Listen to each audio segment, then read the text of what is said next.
Assalamualaikum warahmatullahi wabarakatuh. Selamat siang dan salam sejahtera bagi kita semua. Perkenalkan, nama saya Lia Yuliani dari Prodi Pendidikan Guru Sekolah Dasar kelas 19A Universitas Nusa Putra Sukabumi. Baik, untuk kali ini saya akan menjelaskan tentang uji regresi, uji korelasi, uji validitas, dan uji reliabilitas. Untuk itu, mari kita simak. Nah, ini dari tampilan dari SPS-nya sendiri. Kita masukkan X1, X2, X3, dan Y. Sedangkan di label kita masukkan rata-rata lama belajar atau X1. Yang kedua, ada motivasi belajar atau X2. Yang ketiga, ada tingkat pendidikan orang tua atau X3.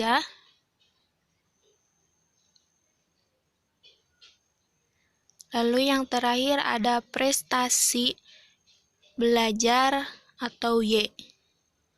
Nah, sesudah itu kita copy datanya terlebih dahulu. Nah, di sini data yang sudah kita buat, kita copy semuanya. Lalu kita paste ke SPS-nya sendiri. Nah, setelah itu kita ke Anelia, ke regresi, dan kita langsung ke linear.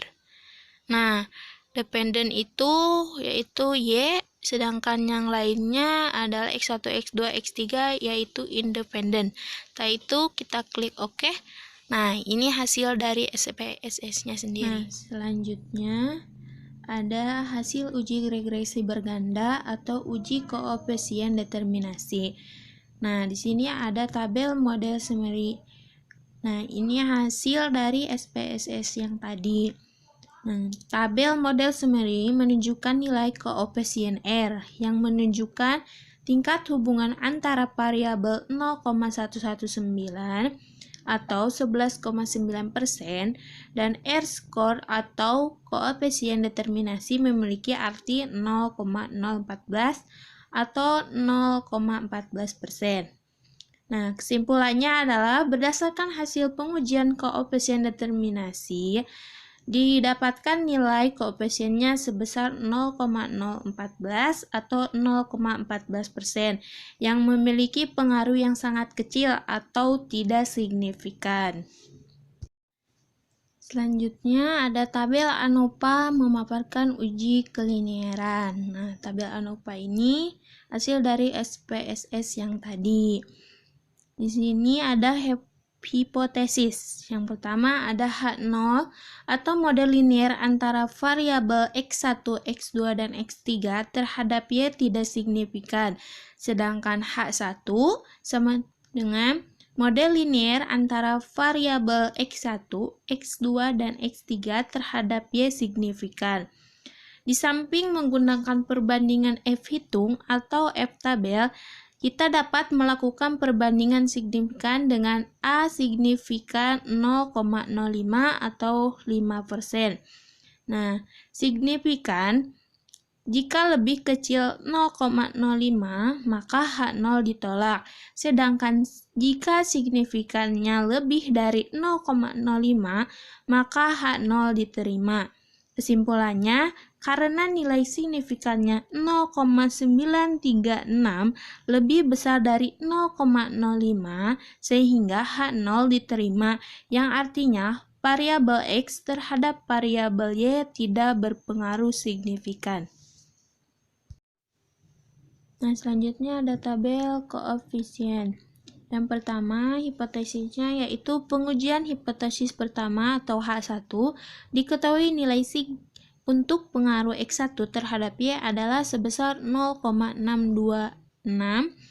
atau lebih besar dari 0,05 dan nilai T hitung min 0,093 atau lebih besar dari T tabel 2,042 sehingga dapat disimpulkan bahwa H1 ditolak yang berarti tidak terdapat pengaruh X1 terhadap Y.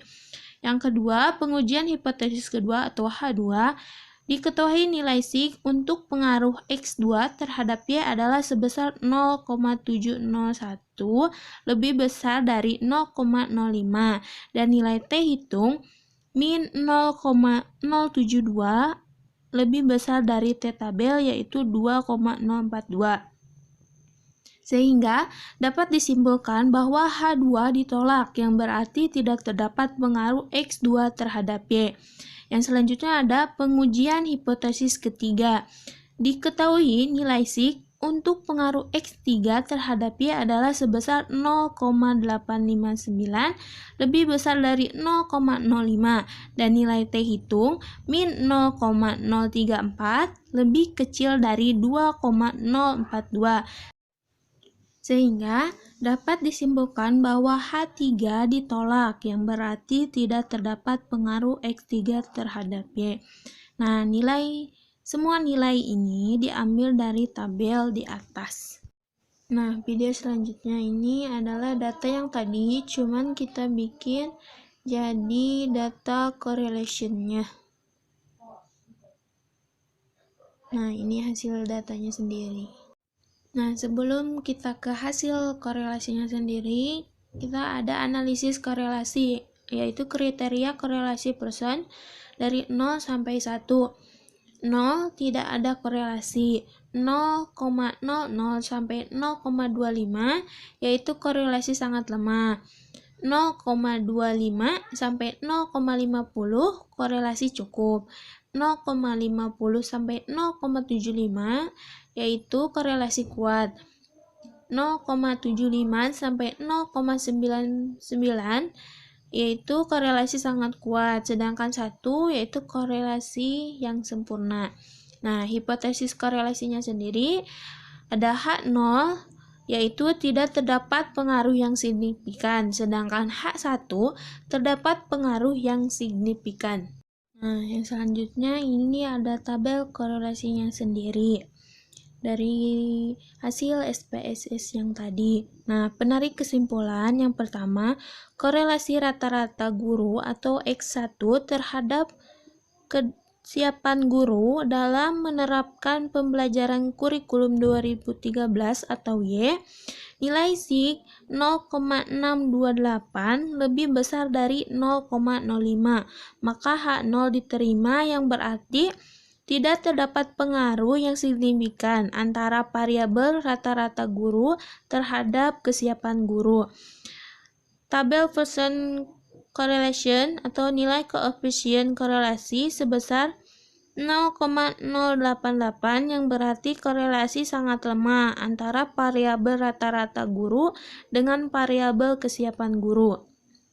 Yang kedua, ada korelasi motivasi guru atau X2 terhadap kesiapan guru dalam menerapkan pembelajaran kurikulum 2013 atau Y. Nilai sig 0,674 lebih besar dari 0,05, maka H0 diterima, yang berarti tidak terdapat pengaruh yang signifikan antara variabel motivasi guru terhadap kesiapan guru. Nah, tabel Pearson correlation atau nilai koefisien korelasi sebesar 0,750 yang berarti korelasi sangat kuat antara variabel motivasi guru dengan variabel kesiapan guru. Nah, yang ketiga ada korelasi tingkat pendidikan guru atau X3 terhadap kesiapan guru dalam menerapkan pembelajaran kurikulum 2013 atau Y.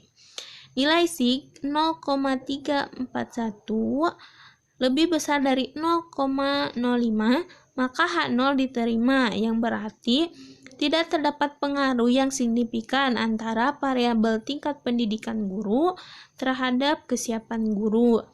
Tabel Pearson korelasi atau nilai koefisien korelasi sebesar 0,171 yang berarti korelasi sangat lemah antara variabel tingkat pendidikan guru dengan variabel kesiapan guru. Nah, video yang ketiga kita tulis item 1, item 2, item 3 dan item 4. Nah, di sini kita ganti scale semuanya. Lalu kita ke data view, kita copy semua data yang sudah kita buat. Lalu kembali lagi ke SPSS-nya, lalu kita paste ke Analyze, terus ke Scale, Reliabilitas Scale. Kita centang semua dan pindahkan ke item.